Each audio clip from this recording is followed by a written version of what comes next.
ఎన్ today news కి స్వాగతం. సిఏఏను అమలు చేస్తామని కేంద్రం ప్రకటించడాన్ని నిరసిస్తూ మార్కెట్ యార్డ్ వద్ద నిరసన కార్యక్రమం.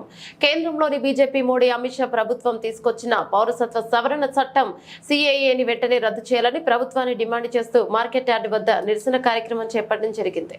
ఈ కార్యక్రమంలో పీడీఎం రాష్ట్ర కమిటీ సభ్యులు వై వెంకటేశ్వరరావు మాట్లాడుతూ రాజకీయ పార్టీలకు చందాల రూపంలో వచ్చిన ఎన్నికల బాండ్ల వివరాలను చెప్పాలని బ్యాంకులను సుప్రీంకోర్టు ఆదేశించిన సందర్భంలో తమ పాపాల పుట్ట ఎక్కడ బద్దలవుతుందో అని విషయాన్ని డైవర్ట్ చేయడం కోసం సిఏఏను ఎజెండాలోకి బీజేపీ తెచ్చిందని, అంతేకాక ప్రజల్లో ముస్లిం వ్యతిరేక ప్రచారం చేయడం, హిందుత్వాన్ని రెచ్చగొట్టడం పట్ల దేశ ప్రజలు అప్రమత్తంగా ఉండాలని మోడీకి వ్యతిరేకంగా సిఏఏకు వ్యతిరేకంగా ఉద్యమించాలన్నారు.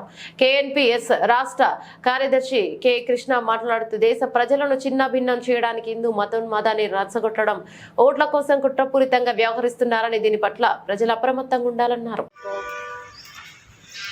11వ తారీఖున అనగా నిన్న సాయంత్రం సిఏఏని అమలు చేస్తున్నాం అంటూ బడ్జెట్ను విడుదల చేయటం లౌకికత్వానికి గొడ్డలి పెట్టని సందర్భంగా తెలియజేస్తూ ఉన్నాం.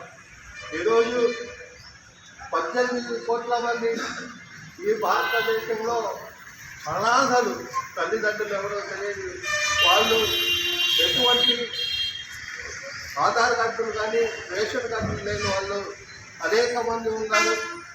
అలాంటి వారిని కూడా ఇబ్బంది పెట్టే విధంగా ఈ చట్టం ఉంది.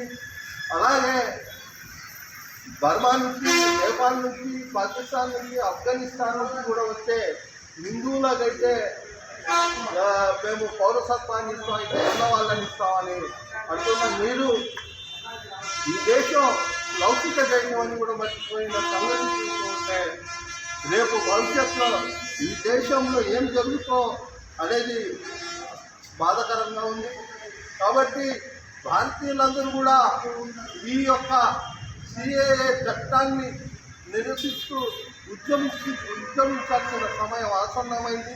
ఓటు అనే ఆయుధంతో కూడా నరేంద్ర మోడీ బుద్ధి చెప్పాల్సిన సమయం కూడా ఆసన్నమైందని సందర్భంగా తెలియజేస్తూ ఈ చట్టాన్ని రద్దుపరిచే వరకు కూడా ప్రజా సంఘాలు, కుల సంఘాలతో కలుపుకొని పోరాటం చేస్తామని ఈ సందర్భంగా తెలియజేస్తూ ఉన్నాం. మీడియా సందర్భంగా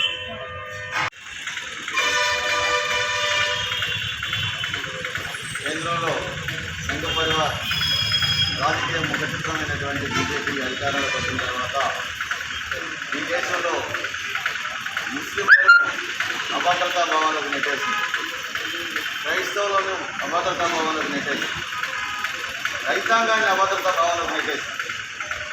ఇవాళ కరోనా కాలంలో రైతాంగం ఢిల్లీ నడిబీదుల్లో ఢిల్లీని ఆక్రమించుకొని రైతు వ్యతిరేక చట్టాలకు వ్యతిరేకంగా పోరాటం చేస్తూ ఉంటే ఆ రైతులకు క్షమాపణ చెప్పి కార్పొరేట్ అనుకూల వ్యవసాయ చట్టాలను వెనక్కి తీసుకున్నటువంటి మోడీ ప్రభుత్వం ఇవాళ మళ్ళా రైతాంగం రోడ్డు పడేటట్టు చేసింది.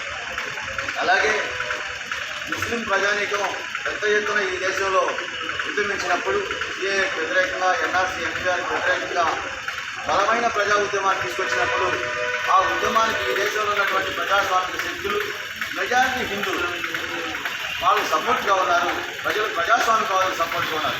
దానిని ఆ సందర్భంగా మోడీ ప్రభుత్వం వెనక్కి తగ్గినట్టు నటించి ఇవాళ మళ్ళా ఎన్నికల నేపథ్యంలో ముందుకు తీసుకొచ్చి ముస్లింలని అభద్రతా భావాలకు నెట్టేస్తామని ఇట్లాంటి సందర్భాల్లో ప్రధానంగా ఈ దేశంలో ఉన్నటువంటి కీలకంగా మోడీ ప్రభుత్వంలో మెజారిటీ హిందూ దేశం ఇది, హిందువుల కోసమే మేము బతుకుతున్నాం, హిందువుల కోసమే ఈ దేశం ఉంది, మిగతా దేశాల్లో ఎక్కడ కూడా హిందువులు లేరు, ఈ దేశం మాత్రమే హిందూ దేశం కాబట్టి ఈ దేశంలో హిందువుల్లో ఉండాలంటే ముస్లింలు 2వ తరగతి పౌరులుగా బతకాలి, క్రైస్తవులు 2వ తరగతి పౌరులుగా బతకాలి, ఆదివాసులు 2వ తరగతి పౌరులుగా బతకాలని చెప్పేసినటువంటి మోడీ ప్రభుత్వానికి వ్యతిరేకంగా ప్రజానికి ఉద్యమించాల్సినటువంటి సందర్భం ఇవాళ మనం ఉంది.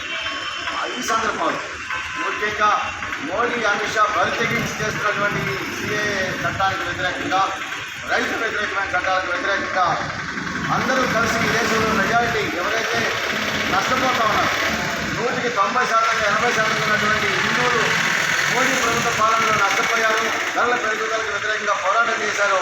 ఆ పోరాట శక్తులంతా ముస్లింలకి, క్రైస్తవులకి, ఆదివాసులకి, ఈ దేశంలో నష్టపోయినటువంటి మహిళలకి అండగా నిలబడాల్సినటువంటి సందర్భం ఉంది. దీన్ని మోడీ అమిత్ షా ప్రభుత్వం వెనక తీసుకోకుండా దీన్ని ముందు పెట్టుకొని రాముడిని ముందు పెట్టుకొని అలాగే సిఐఏ ఎన్ఆర్సీని ముందు పెట్టుకొని ఎన్నికల్లో గెలవడం కోసం మనల్ని మోసం చేయడం కోసం వస్తూ ఉంది. ఇటువంటి అప్రజాస్వామిక రాజ్యాంగ వ్యతిరేక శక్తుల్ని సంఘ పరివార భావజాలాన్ని ఓడించాల్సినటువంటి చారిత్రక సందర్భం మన ముందుంది. ఈ సందర్భంగా సిఐఏ వ్యతిరేకంగా మనందరం ఉద్యమించాల్సినటువంటి బాధ్యతను గుర్తు చేస్తూ ఉన్నాం.